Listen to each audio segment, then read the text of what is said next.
नमस्कार। आप देख रहे हैं इतिहास की तलाश। आज मैं आपको एक ऐसे शासक के बारे में बताने जा रहा हूं जो सल्तनत काल का सबसे शक्तिशाली शासक था। दिल्ली सल्तनत में तुगलक वंश के तीसरे शासक फिरोज शाह तुगलक ने 37 साल तक राज चलाया। उसने देश भर में 300 नए नगरों की स्थापना भी कराई थी। उसे कट्टर मुस्लिम शासक कहा गया, जिसने इस्लाम स्वीकार न करने वालों पर जजिया कर लगाया था। इतिहासकारों ने फिरोज शाह को धर्मांध और असहिष्णु शासक कहा है। दिल्ली ने कई राजवंशों के साम्राज्य पनपते और सुल्तानों को बनते और मिटते देखा है। इसी दिल्ली में सुल्तानों के अलावा राजा, महाराजा और नवाब राज कर चुके हैं। तुगलक राजवंश भी इन्हीं में से एक रहा है। इस वंश का फिरोज शाह तुगलक। फिरोज शाह का जन्म 1309 में हुआ था और मृत्यु सितंबर 1388 ईस्वी में हुई थी।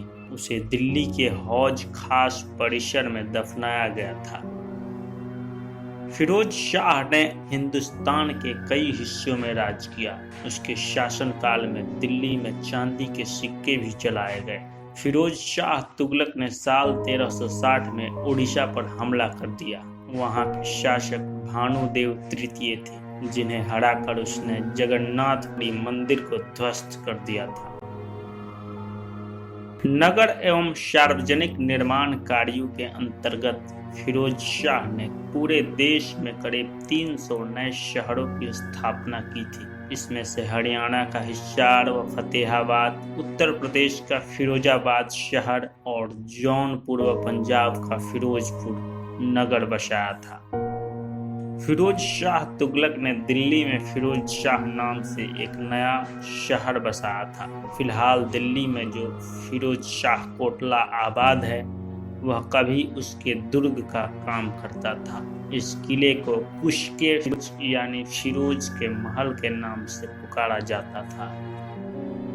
इतिहासकार फिरोजाबाद को दिल्ली का 5वां शहर मानते हैं। इतिहासकारों के अनुसार फिरोज शाह तुगलक को बुलंद इमारतों की तामीर करवाने का काफी शौक था। दिल्ली के हौज खास में फिरोज शाह तुगलक का मकबरा और दिल्ली में कई मस्जिदें भी बनवाई गई। फिरोज शाह तुगलक के बारे में कहा जाता है कि उसने गुज्जर समुदाय की युवती से विवाह किया था। उसने अपने पुत्र फतेह खान के जन्मदिन पर फतेहाबाद शहर की स्थापना की थी। यूपी के जौनपुर शहर की स्थापना उसने अपने भाई जौना खान की याद में की थी। उसे यमुना नदी के किनारे बसाया गया फिरोजाबाद सबसे ज्यादा पसंद था। इस शहर की नींव फिरोज ने अपने चचेरे भाई फखरुद्दीन जौना यानी मोहम्मद बिन तुगलक की याद में डाली थी। वो अपने शासन काल में मेरठ के 2 अशोक स्तंभों को लाया था और उन्हें दिल्ली में स्थापित किया था। अपने कल्याणकारी कार्यों के अंतर्गत फिरोज शाह ने एक रोजगार का दफ्तर एवं एक मुस्लिम अनाथ स्त्रियों, विधवाओं एवं लड़कियों की मदद के लिए दीवाने खैरात विभाग बनाया था। उसने दारुल शफा नाम का अस्पताल बनवाया था, जहां गरीबों का इलाज होता था। फिरोज शाह तुगलक कट्टर सुन्नी मुसलमान था। कहा जाता है कि उसने हिंदू ब्राह्मणों पर जजिया कर लगाया था। इतिहासकार डॉक्टर आर.सी. मजूमदार ने कहा है कि फिरोज इस युग का सबसे धर्मांध शासक था। संभवतः दिल्ली सल्तनत का वह प्रथम सुल्तान था जिसने इस्लामी नियमों का कड़ाई से पालन करके उलेमा वर्ग को प्रशासनिक कार्यों में महत्व दिया। आप देख रहे थे इतिहास की तलाश। नमस्कार।